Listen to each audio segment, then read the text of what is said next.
So this is more differentiation of the archetype fundamentally. So you see the dragon of chaos here, that potential manifesting itself into this ambivalent feminine figure, both promise and threat. And then I've mapped this one out, so the ambivalent feminine figure, so sort of multivalent, gives rise to the positive mother, and then the positive mother gives birth to the hero. And that's Hercules there.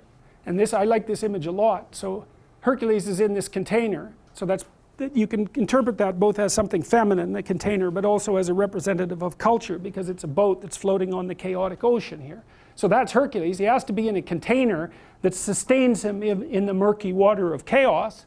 And you see, he's going out into the unknown, and he's got a lion skin on. And that's partly because one of the initiation rituals for young men, when there were lions, say in the Middle East, and that wasn't very long ago, is that you had to go out and kill a lion with a spear or with a bow and arrow or something like that. It's like, that's, you know, impressive, all things considered. I mean, you really think about that for a minute. You really want to go out and try to kill a lion with a stick? It's like, you probably wouldn't be quite the same after you did that. That would be my guess. And so anyway, so there's Hercules. He's got his lion skin on, and that shows that he's assimilated to the lion, the dominant sort of animal, and that he's also mastered it. And he's got his bow and arrow, so he's going to hit the target properly. He's someone who doesn't sin because he can hit the center of the target. And he's got this club, which I really like because it's covered with eyes, just like Marduk, the Mesopotamian hero. Well, what do you want to do when you go out into the unknown? It's like, arm yourself and pay attention. And so that's what you're trying to produce if you're a good mother, is this figure that can go out into the unknown armed, accurate, and able to pay attention. And that's a hell of a thing to participate in. It's really fun. I found having children incredibly entertaining. It's a ridiculously entertaining thing to do, because for a bunch of reasons. One is that it's the only relationship you'll ever have in your life where you actually have a chance of establishing something that's close to perfect is with your kids.